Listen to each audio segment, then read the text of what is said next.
Can you talk about preparation and positioning? Yeah.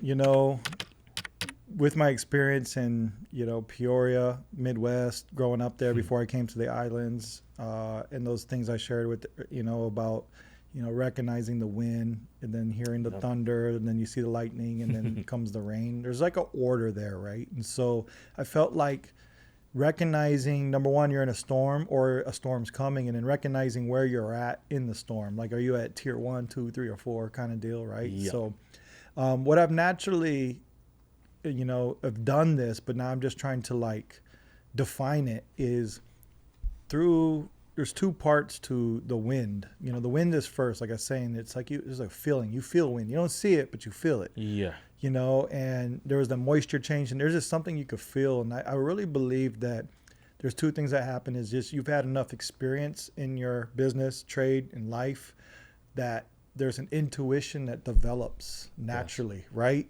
And I would say when the wind happens, like when I was a kid, pay attention. Doesn't mean run back in the house, like we're playing a game, but be aware. Don't ignore it, and sometimes it's actually God speaking to you too. It's not just, you may have no experience in that situation and God will give you that same feeling, that same kind of intuition. That's what we call the Holy Spirit, right? So he'll speak to you that way as well.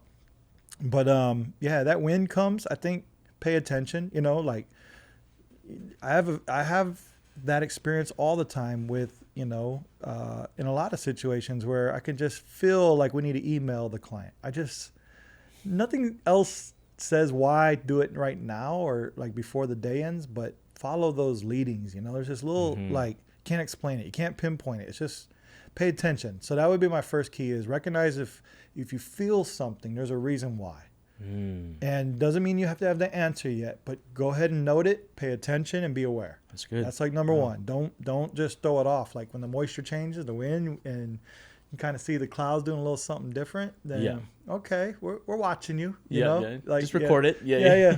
So that would be my first indicator, and typically, like when that kind of thing happens, and you don't really have any processes in place, I would take worst case scenarios, work backwards, and create SOPs for risk limitations, right? Risk awareness, what you would do, right? Business gems. Yeah, sorry, we're getting into business gems, but I mean, be ready for every type of storm, right? If it's a tornado, where are we gonna go? And if the tornado goes right over our head, you like have a vision of worst case scenarios and already put tactics and SOPs. SOP just really means instructions and a process to get from A to Z. That's all it means, right? It's just, okay, A is stand up, and that's a procedure actually. What we really want to do is get over there to that shelter, open the doors and get in. That's what we need to do. Yeah. And in business, we like to type out everything, man. Like you got to stand up, walk 10 feet. And I think it's a little too much information, but when you're building these, it's very important to have these. So even when the wind kicks in and your intuition kicks in, you could sometimes determine what kind of storm could be, and then you already kind of, okay, if this, just kind of taking that mental note and that, okay, like if it is I feel like the permitting is taking a little bit longer than usual, and if that's the case, what could happen? People could stop doing work. If that happens, okay, I need to start doing podcasts with people that are connected to making decisions with bills that have to do with DPP. That was an intuition thing.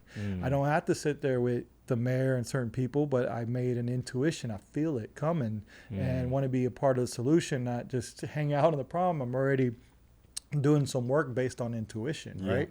Yeah. And so that's what births those things, it's like, why would, am I trying to, create scenarios of surviving outside of, I'm pivoting now. Okay, what kind of projects where we don't need permitting, and so you just got to think, okay, worst case scenario, even everything's all good now, everything might not be all good when the storm comes. Right.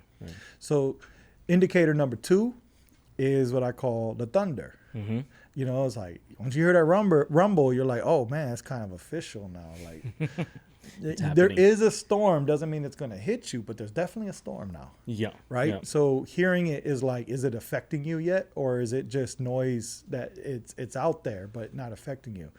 And so when you hear the thunder, it's like when I read a magazine article about the DPP is taking longer than usual, I'm now hearing the noise. Yeah. It's not just an intuition anymore. Yeah. Now I'm speaking to other, I'm out there with another colleague, and he's like, man, is your permit taking a while? Because it's like taking us almost a year now. The architect I see in emails, and, and just the noise is getting real, right? Yeah. It's like, oh man, like there is a storm. Yeah, out it's there. approaching It's you. approaching, It's approaching or you. it's out on the outskirts of me. It's not affecting me yet, but it's on the outskirts. So when that starts happening, that's when we just start doing our preparation at tier 2 now. Like a little more, it's real. Give the team heads up. Like, hey, projects might not start.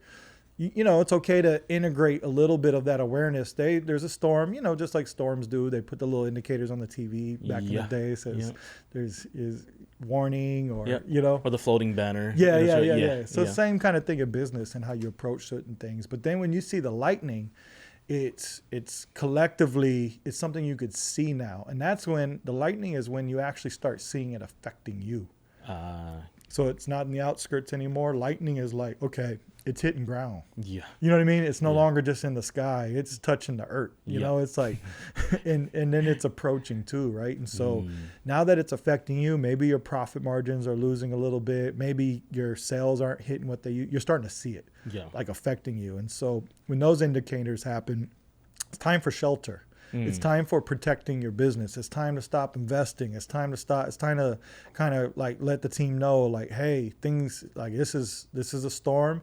It could still like pass us, but it could like it's a real storm now. It's touching ground. It can hit us dead on. So, and then the last one's the rain. So if you could be a business owner, family, marriage could be in the middle of this right now. That's when you're in the storm. And if you didn't prepare for those indicators, it is what it is. And if you're in the storm right now, it's not too late. Like, you still can wake up the builder of all things. It's not too late. You know what I mean? So sometimes it's good to have these indicators and to like pay attention, and then start, prepping teams to understand it could be. And when it is happening, just start putting your processes in place and get your shelter and ready for the storm. But when the rain comes and you're in it, man, that's when it's all fate.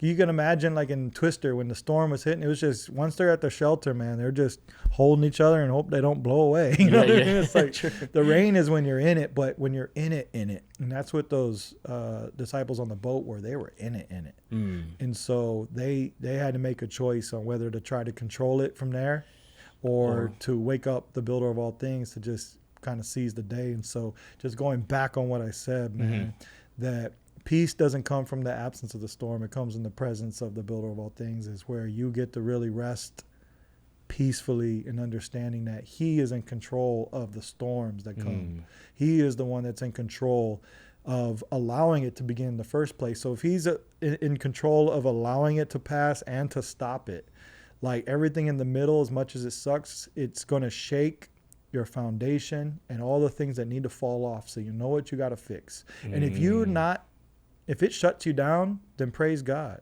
Because Paul in Acts 27 was on a ship, let's call it a boat, it's going off, and that storm hit them. That boat didn't survive. But not one person was injured on that ship. Every single one, I shouldn't say injured, I'm pretty sure they had scratches and broken arms, but they all survived. Not one died for sure. They all made it to land. They had to swim, but they all made it. Every single one accounted for. So sometimes even the boat will sink, but you weren't meant to do a business at that time, or that type of business in that time. And that's acceptable, right? And so either way, at the end of the day, God, when there's a storm, he is shaking you, trying to see what you need to work on. And sometimes it's not to destroy or to shake. Sometimes it's just to reroute, redirect. Like sometimes the storm's right there and you just can't go forward no more. Like, we got to go this way then. Let's dodge the sword. So sometimes it's just to pivot you, and get you in a new direction.